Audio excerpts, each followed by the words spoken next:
Nous allons poursuivre, dès qu'il y aura un petit peu de monde,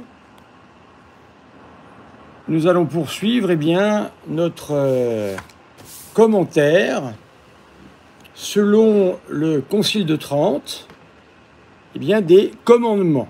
Voilà. J'avais la dernière fois fait le lien avec une apparition mariale qui était l'apparition de Notre-Dame de la Salette, et j'avais fait remarquer que Notre-Dame de la Salette concernait les 3 premiers commandements du Décalogue. Je faisais remarquer également que Notre-Dame faisait un lien entre les péchés des hommes et les mauvaises récoltes. Évidemment, j'ai pu ainsi tirer une conclusion qui était que tout ce qui se déroule autour de nous, au niveau des perturbations climatiques, ne viennent pas, comme on nous le raconte, de modifications liées aux activités humaines, mais plutôt au péché des hommes. C'est un peu pareil pour les plaintes concernant ceux qui nous gouvernent. Comment pourrions-nous espérer du ciel d'avoir de bons gouvernements, de bons gouvernants, en ayant une aussi lamentable conduite dans la vie civile? Voilà un véritable problème. On ne peut pas rêver d'avoir de bons dirigeants si nous-mêmes, nous ne faisons pas ce qu'il faut pour ne pas offenser le bon Dieu. Voilà. Alors je vois qu'il y a un petit peu de monde qui arrive. Voilà, évidemment, c'est pas une heure très courante. J'ai du mal à faire des lives le soir. C'est pour ça que je fais ça l'après-midi. J'ai beaucoup de mal à tenir le soir. Voilà. Alors, je vais donc continuer. N'hésitez pas à intervenir sur le chat, bien sûr. Et j'ai pris la résolution de ne plus m'occuper des trolls, parce que je sais que ça perturbe beaucoup d'entre vous. Je pars dans une discussion, et en fait, ça coupe les pensées que j'ai. Donc, s'il y a des questions intéressantes, j'y répondrai, bien sûr. Quant aux trolls, je les laisserai, et je ne m'en occuperai pas pour le moment. C'est pas possible. Alors, je vais continuer. Je lis le texte du Concile de Trente. Alors, il y a différentes manières d'avoir le Concile de Trente. Il y a une bonne édition par l'abbé Gaget, voilà, que j'ai ici, qui est une édition qui date de 1854. Voilà, elle est très bonne, très enrichie. Et il y a évidemment, mais il n'y a aucun commentaire, c'est celle que j'utilise là pour faire le live, le catéchisme du Concile de Trente, chez DMM. Voilà. Alors voyez-vous, c'était Jean Madiran qui avait fait rééditer cette merveille. Le Concile de Trente est merveilleux. Il est d'une concision, d'une précision tout à fait intéressante et très pédagogique en fin de compte. Alors je continue. On peut cependant chez les chrétiens représenter la divinité par des symboles. Cependant, il ne faudrait pas croire qu'on pêche contre la religion et la loi de Dieu lorsque l'on représente quelqu'une des 3 personnes de la Sainte Trinité par certaines figures sous lesquelles elles apparurent dans l'Ancien et dans le Nouveau Testament. Vous savez qu'il y a eu au 7e siècle une grande querelle, la querelle des iconoclastes. Et en fait, les évangéliques et les protestants de tout poil ont repris cette querelle. Cette querelle n'était pas nouvelle. Ces gens, en fin de compte, lèvent des querelles dont on a déjà apporté les réponses. Chers amis, j'en profite, n'hésitez pas, je le dis jamais, mettez des pouces en l'air. Je n'y pense pas, mais plus il y a de pouces en l'air, plus la vidéo est bien référencée. Alors je vous en prie, 11 personnes sur le chat, 11 pouces en l'air. 11 pouces en l'air. Voilà, donc voyez-vous, 3 pouces en l'air. Pour le moment, 11, ça serait bien. 4, ça monte, ça monte, ça monte. on fait chauffer les pouces en l'air. Je vois certaines vidéos où les youtubeurs font monter les pouces en l'air. Eh bien, les évangéliques reprennent en fait de vieilles querelles dont on a déjà la réponse. Hein. Les iconoclastes, ce n'est pas nouveau. Voyez-vous, ben, on y est encore avec eux. Hein. N'oublions pas que, comme disait un père de l'Église, intellectuellement, eh bien, j'adore Dieu, bien sûr, mais je ne suis pas qu'un cerveau, je ne suis pas qu'une âme, je possède aussi un corps. Et mon corps également a besoin de participer à l'adoration divine. Voyez-vous? Et ça, c'est donc très important d'avoir des représentations qui nous permettent d'utiliser nos sens, par exemple. Nul n'est assez ignorant pour croire que ces images sont l'expression réelle de la divinité. Évidemment, il est très facile de moquer certaines représentations avec le Père avec une longue barbe, mais malgré tout, il faut savoir que les attributs de la Sainte Trinité ont une particularité, c'est qu'ils renvoient par exemple à l'infini. Hein, la barbe, c'est l'âge long, quelqu'un de très âgé, mais l'analogie veut dire qu'en fait, Dieu est éternel. Le pasteur aura soin de déclarer qu'elles servent seulement à rappeler certaines propriétés, ce que je fais, et certaines opérations qu'on attribue à Dieu. Ainsi, bien souvent, nous voyons dans ces représentations que le Père et le Fils, eh bien, engendrent l'Esprit Saint. Voilà, il y a dès lors que le Père et le Fils sont là, eh bien, il y a une relation d'amour entre le Père et le Fils, et ainsi vient le Saint-Esprit.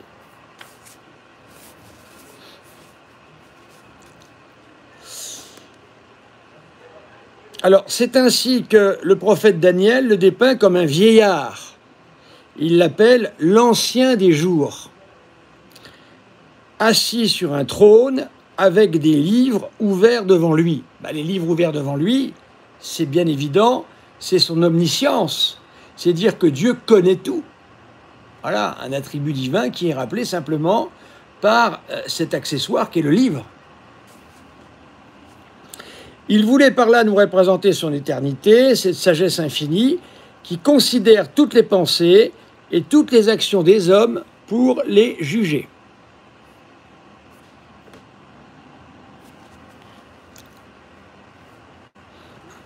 On donne également aux anges la forme humaine à laquelle on ajoute des ailes. Alors, il y avait une mode pendant un certain temps, c'était de se moquer de toutes ces représentations. C'est bien malin d'aller se moquer de tout ça. C'est tout de même, c'est pas d'un très haut niveau que de se moquer de toutes ces représentations. Bien sûr, c'est ne pas chercher à les comprendre. C'est pour nous faire comprendre toute leur bienveillance pour le genre humain et toute leur promptitude à exercer les ordres de Dieu. Ils sont tous des esprits au service du Seigneur, envoyés pour remplir un ministère en faveur de ceux qui doivent hériter du salut. La colombe et les langues de feu qui figurent le Saint-Esprit dans l'Évangile et les actes des apôtres indiquent des attributs qui lui sont propres et qui sont trop familiers à tout le monde pour qu'il soit nécessaire de nous y arrêter plus longtemps. Voilà, vous voyez, en fait, il y a beaucoup de symboles, beaucoup d'attributs de notre Dieu, Dieu Trinité, qui sont représentés par toutes ces figures, en fin de compte.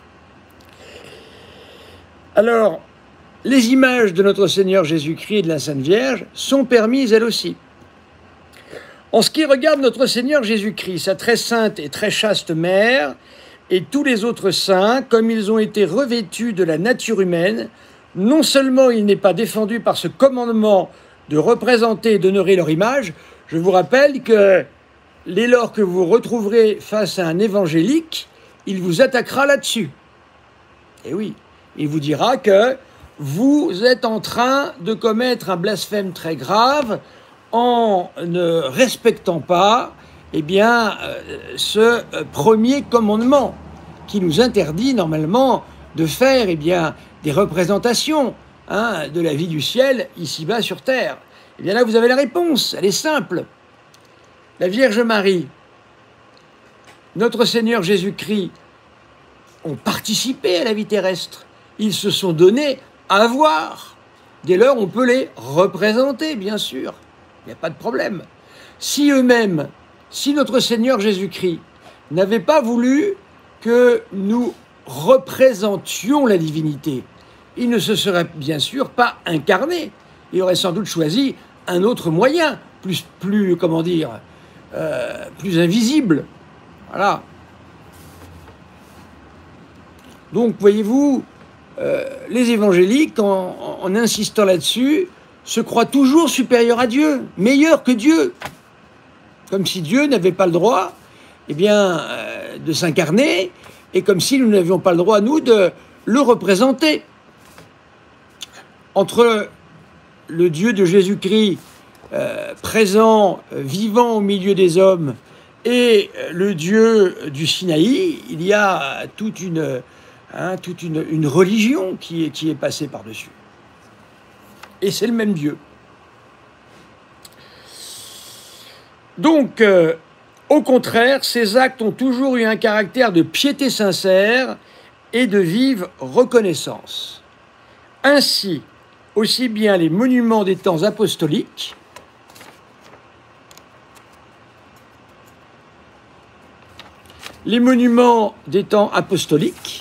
les conciles œcuméniques et un grand nombre de saints-pères, de docteurs, sont d'accord pour déposer en leur faveur. Voilà. Alors il faut le dire, tous les débats, toutes les questions lancées par les évangéliques ont déjà leur solution. Mais quand on ne veut pas entendre, on ne veut pas entendre.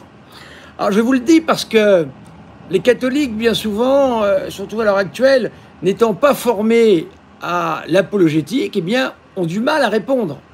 Ils se retrouvent, en fin de compte, face à des questions et ils ne savent pas répondre et ils sont gênés. Donc autant avoir la réponse et savoir la dire, la donner. Le pasteur ne se contentera donc pas d'enseigner qu'il est permis d'avoir des images dans les églises et de leur rendre des images et un culte, puisque ce culte se rapporte à la personne même des saints.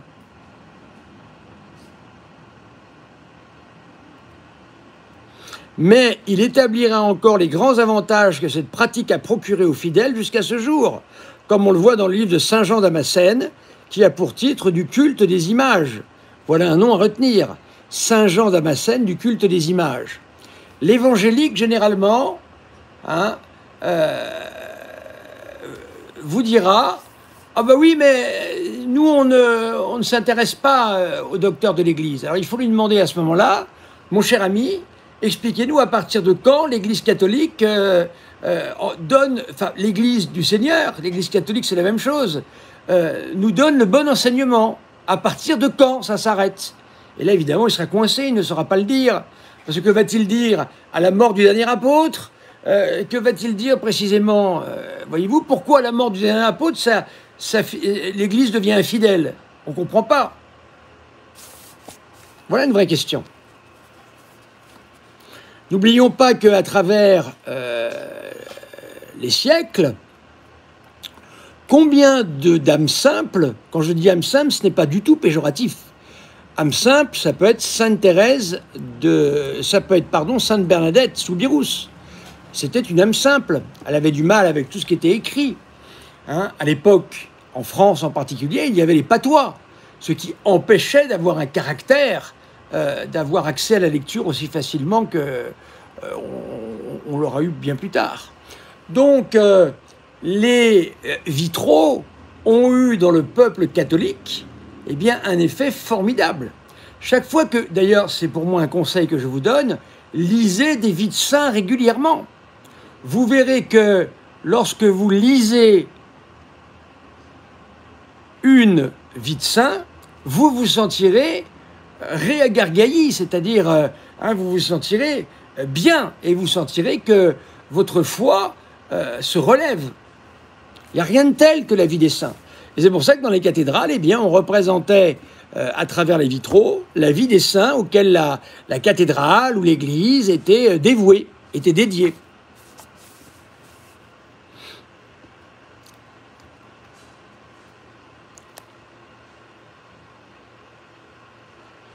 Bah, écoutez, personnellement, moi aussi. Donc voilà, moi je ne suis pas non plus très favorable à tout ça. Voilà, que voulez-vous? Il faut aller dans les églises où il n'y a pas cela si on n'apprécie pas les églises charismatiques. Allons ailleurs à ce moment-là, essayons d'aller ailleurs, évidemment. Toutefois, comme l'ennemi du genre humain, le démon, cherche sans cesse à corrompre par ses ruses et ses tromperies les institutions les plus saintes, si le pasteur vient à remarquer qu'il s'est glissé sur ce point quelque erreur parmi le peuple, il fera tous ses efforts pour le corriger conformément au Concile de Trente. Et même si les circonstances le permettent, il devra expliquer le décret lui-même. Ainsi, il apprendra aux ignorants et à ceux qui ne comprennent pas le but de l'institution des images qu'elles ont pour objet de nous faire connaître l'histoire des deux testaments et de nous en renouveler de temps en temps le souvenir, alors que la pensée des bienfaits de Dieu nous excite à l'honorer davantage et augmente en nos cœurs le feu de l'amour que nous avons pour lui. Le pasteur montrera aussi que si l'on place dans nos temples les images des saints, c'est afin que nous honorions ceux qu'elles représentent et que, avertis par leur exemple, nous soyons capables de former sur eux notre vie et nos œuvres. Voilà. C'est pour ça que on monte sur les autels, on élève sur les autels les saints, c'est-à-dire des catholiques de toutes sortes, de tout genre, qui ont une vie exemplaire et une vie qui est passée au feu de la critique en quelque sorte. On est certain que en contemplant ces saints, eh bien, nous allons avoir un sursaut de foi. Tout à fait, tout à fait. Musulmans et protestants, c'est pas si différent que ça. Et même parfois, les évangéliques, en particulier parce que ce sont les plus vivants aujourd'hui, sont plus virulents envers les catholiques que certains musulmans. Il faut le savoir.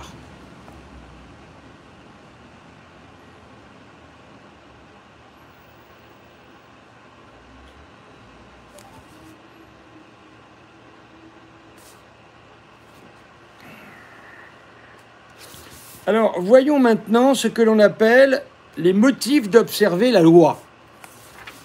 Parce que ce que je vous raconte là, vous savez, on n'est pas très nombreux à le dire. Hein. Donc, il faut que je vous l'explique. Alors, tout d'abord, c'est le Seigneur lui-même qui nous l'a dit. « Je suis le Seigneur votre Dieu, le Dieu fort et jaloux, qui poursuit l'iniquité des pères dans les enfants jusqu'à la 3e et 4e génération, de ceux qui me haïssent. » Et il y en a qui haïssent Dieu, je peux vous le dire. « Et qui fait miséricorde jusqu'à 1000 générations à ceux qui m'aiment et qui gardent mes préceptes. » Vous voyez, il y a ici une démesure favorable de Dieu. Et ça, c'est la miséricorde. On parle tout le temps de la miséricorde sans bien la définir. Ici, nous l'avons. C'est-à-dire que quand Dieu châtie, il châtie sur 4 générations. Lorsqu'il récompense, il récompense sur 1000 générations. Voilà. Là, c'est la miséricorde de notre Dieu. Car si Dieu n'était pas miséricordieux, eh bien, il châtierait sur 1000 et il récompenserait sur 1000 aussi. Et là, non, on voit bien ici, particulièrement la miséricorde de Dieu. Parce que ce mot de miséricorde, on a fini par l'user. Il est usé comme la corde. Il est usé comme la corde. À force d'en parler tout le temps et de sortir, vous savez, comme au jeu des... C'est très amusant, ça, je pensais à ça la dernière fois. Vous savez, il y a le jeu des 1000 bornes. Vous avez peut-être joué à ça enfant. Et dans le jeu des 1000 bornes, eh bien, il y a toujours des cartes. Il n'y en a pas beaucoup dans le jeu. Et quand on les sort, eh bien, increvable, je ne sais quoi. Et à ce moment-là, on casse le jeu, en quelque sorte. Et bien, la miséricorde, c'est pareil. Vous commencez à parler, vous expliquez les fins dernières, par exemple. Eh bien, vous allez avoir quelqu'un qui va vous sortir la carte miséricorde et qui va vous dire, eh ben, mon ami, vous vous trompez. Voilà, c'est évident que très souvent, c'est comme ça. Donc, faisons attention à ce que nous disons et utilisons les mots qui conviennent à chaque fois et pas sans arrêt. On use les concepts de miséricorde. Non, ce n'est pas littéral. Évidemment que ce n'est pas littéral. Mais ça veut dire surtout que les récompenses de Dieu s'étendent sur des proportions, alors que les punitions de Dieu sont beaucoup plus modestes. Voilà, c'est ça que ça veut dire. Ça veut dire que Dieu n'aime pas punir, bien sûr. Et encore une fois, souvenez-vous toujours de ça. Quand Dieu punit, ne croyez pas qu'il va sortir, hein, il va réfléchir à ce qu'il va envoyer comme punition. Pas du tout. Quand Dieu punit, c'est qu'il se retire de la vie des hommes. Et à ce moment-là arrivent les catastrophes. Dieu n'a jamais à punir. Sa punition, c'est de s'écarter de nos vies.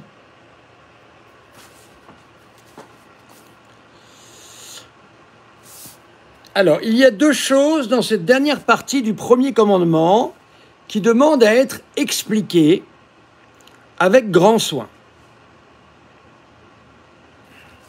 Oui, merci Kikou, j'ai bien lu votre message.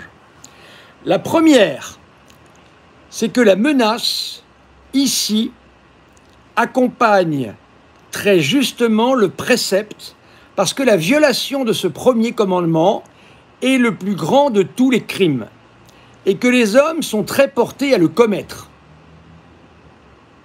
Cependant, la question des peines est l'appendice obligé de tous les préceptes. Il n'y a pas de loi, en effet, qui n'ait ses châtiments et ses récompenses pour amener les hommes à observer ses prescriptions.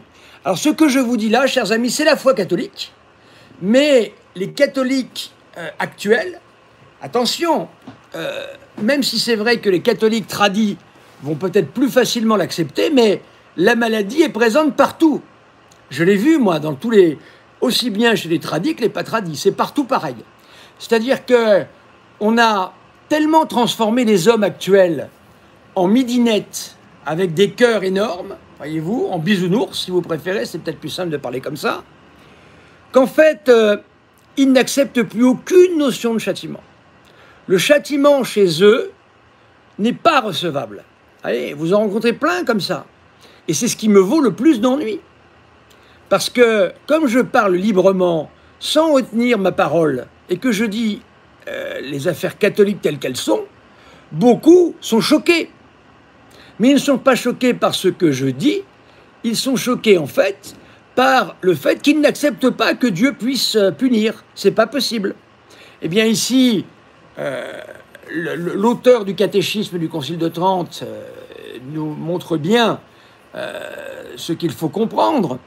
Dès lors que, dès lors qu'il y a un commandement, il y a forcément une punition possible et forcément une récompense possible. Voilà. Mais aujourd'hui, il faut guérir les hommes de cette maladie du cœur. C'est une maladie du cœur, il faut des cardiologues pour ça. Des cardiologues du bon Dieu, afin de remettre les cœurs en état. Et voyez-vous, ils n'acceptent plus tout ça, c'est plus possible. L'enfer est insupportable. Évidemment que l'enfer, c'est une réalité très dure, mais elle est proportionnée au péché, à ceux qui ne veulent pas... Voilà, je bloque Monsieur Chamous. Chamous qui fait des blagues. Malvenu, parce que ça perturbe tout le monde. Alors... voilà, donc ça c'est une chose qui, voilà, le sentimentalisme, qui a également été appelé et qui est la source du modernisme se trouve là. Il s'agit le modernisme trouve son apogée dans cette question-là. C'est la question, du romantisme. Voilà, nous sommes dans une époque romantique à plein, et l'époque romantique à plein, c'est catastrophique, parce que on n'accepte pas un certain nombre de choses qu'il nous faudrait accepter.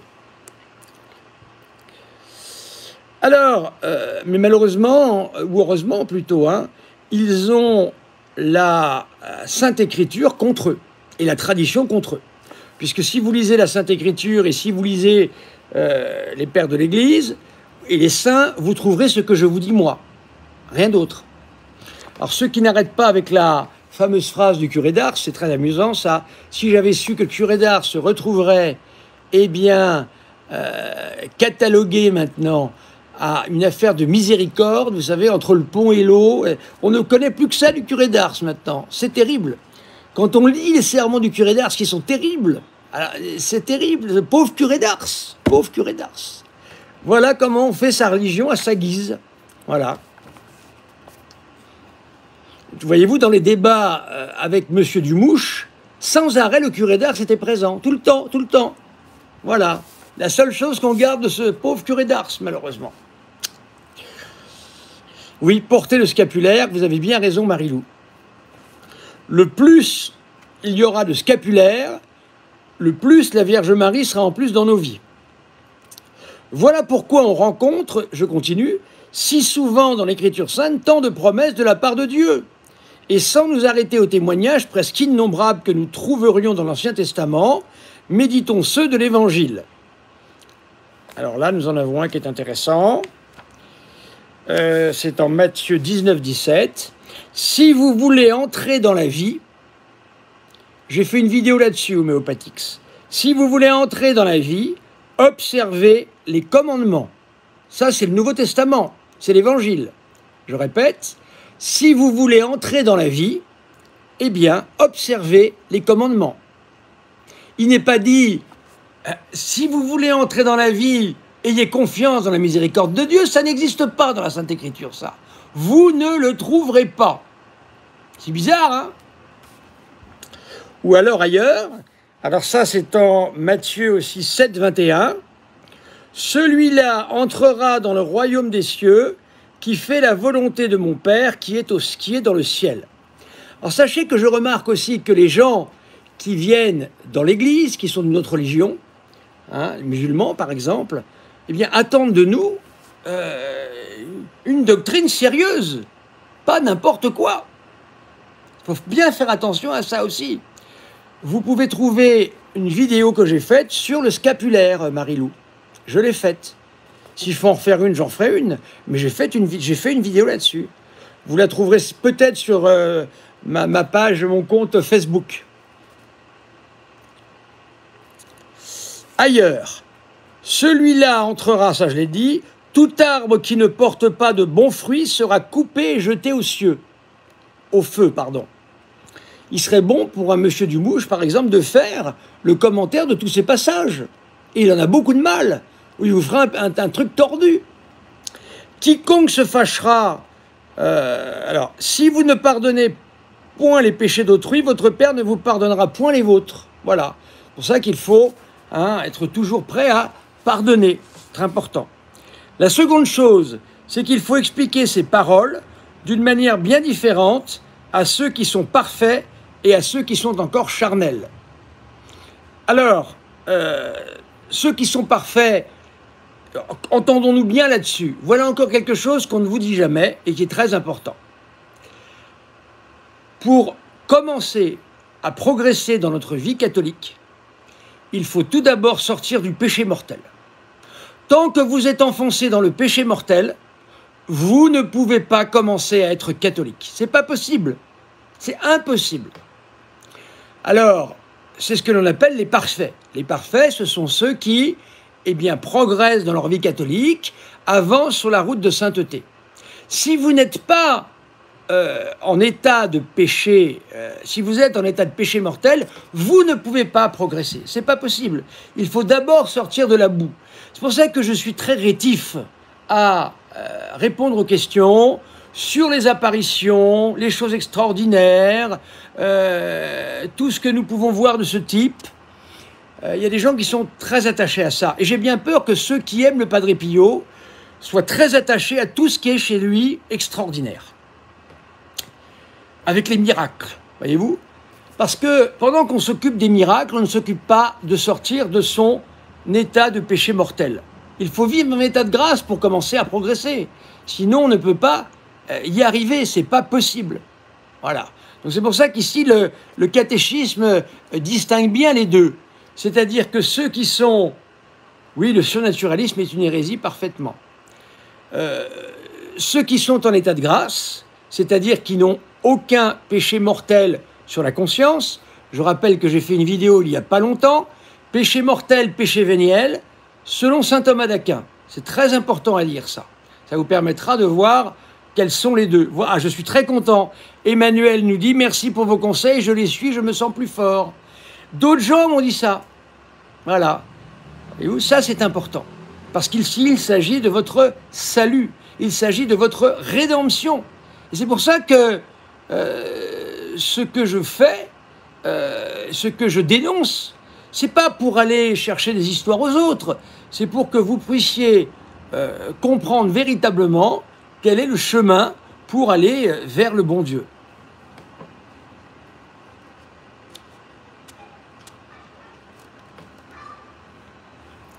Alors, continuons.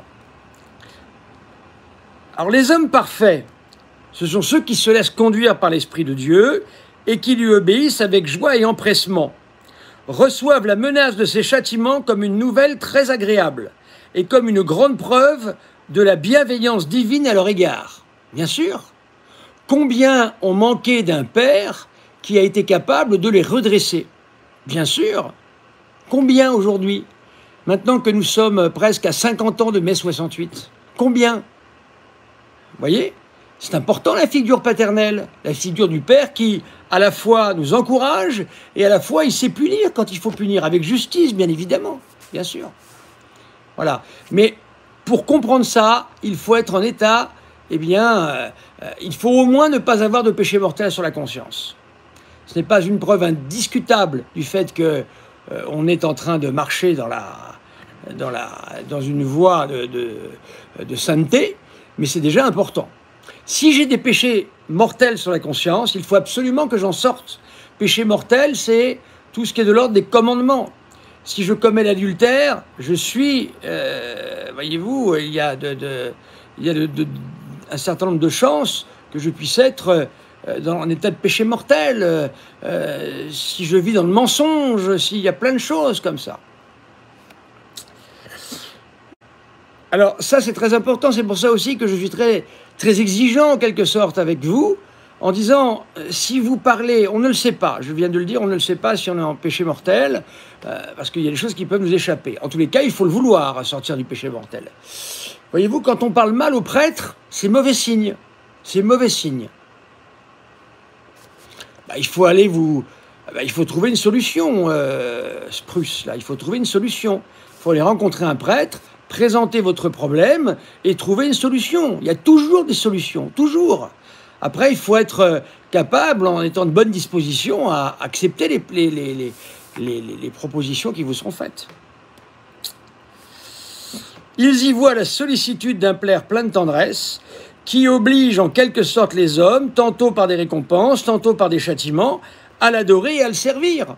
Tous ceux qui n'arrêtent pas avec la miséricorde de Dieu, en fin de compte, c'est qu'ils ne veulent pas d'un Dieu qui les reprend, qui les remet sur la bonne voie. Ils n'en veulent pas. Ils se pensent parfaits déjà. Eh oui.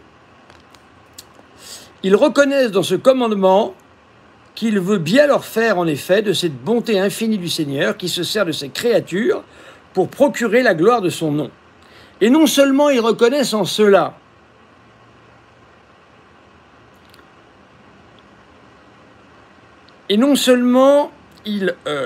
reconnaissent dans ce commandement qu'il veut bien le faire, en effet, de cette bonté infinie du Seigneur qui se sert de ses créatures pour procurer la gloire de son nom. Et non seulement ils reconnaissent en cela sa bonté, mais ils ont encore la ferme espérance qu'en ordonnant ce qu'il veut, il leur accordera les forces nécessaires pour exécuter ce qu'il demande. Ça, c'est très important.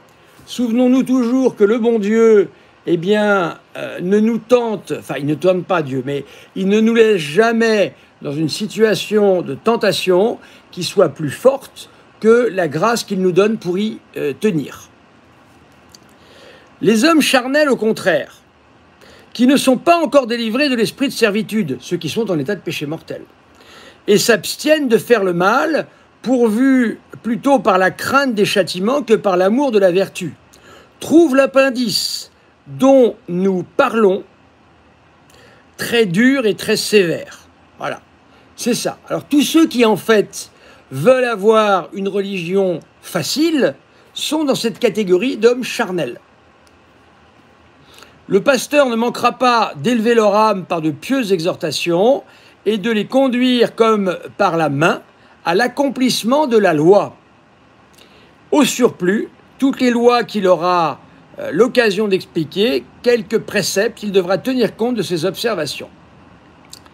Remarquons encore qu'il y a dans ces paroles qui terminent le premier commandement ce qu'on pourrait appeler deux aiguillons, capables d'exciter les hommes charnels aussi bien que les hommes spirituels à l'observation de la loi. Donc vous voyez, chers amis, aujourd'hui on nous fait croire que la loi, eh bien, serait pour l'Ancien Testament simplement. Quelle erreur! Vous avez vu, l'Évangile est bourré d'appels justement à respecter la loi, à suivre la loi. Jésus a dit, je n'ai pas supprimé un seul iota de la loi. Ça veut dire que la loi, inspirée, voulue par Dieu, donnée par Dieu, celle-ci existe encore, bien sûr, et elle est pour nous, on doit la connaître par cœur d'ailleurs, elle est pour nous un guide. Un guide. Alors évidemment, par rapport à ceux de l'Ancien Testament, nous savons une chose très importante. C'est ça la grande différence entre les hommes du Nouveau Testament et l'Ancien Testament. C'est que nous savons, nous, que la loi ne peut être respectée que par la grâce de Dieu. Donc il nous faut prier le Seigneur, qu'il nous donne sa grâce, et c'est lui qui accomplira la loi en nous. C'est donc avec une très grande confiance envers le Seigneur que nous pouvons nous mettre dans l'application de la loi. Ce n'est pas par nos propres forces. Par nos propres forces, nous ne pouvons rien. Voilà, quelque chose de très important. Souvenez-vous toujours de cette parole extraordinaire sur la foi. Eh bien, celui qui a la foi sera capable de déplacer des montagnes. Voilà. Donc c'est la foi qui doit nous accompagner dans cette route quotidienne. Voilà. Chers amis, nous nous retrouverons bientôt. Voilà, essayez de prendre un peu de notes là dans tout ça, parce que c'est le catéchisme du Concile de Trente qui n'est pas toujours très facile à entendre, parce que vous voyez bien combien de personnes disent le contraire. Voilà, donc ne nous occupons pas de ceux qui disent le contraire, occupons-nous du catéchisme en lui-même. Au nom du Père, du Fils et du Saint-Esprit. Amen. Je vous salue Marie, pleine de grâce, le Seigneur est avec vous. Vous êtes bénie entre toutes les femmes, et Jésus, le fruit de vos entrailles, est béni.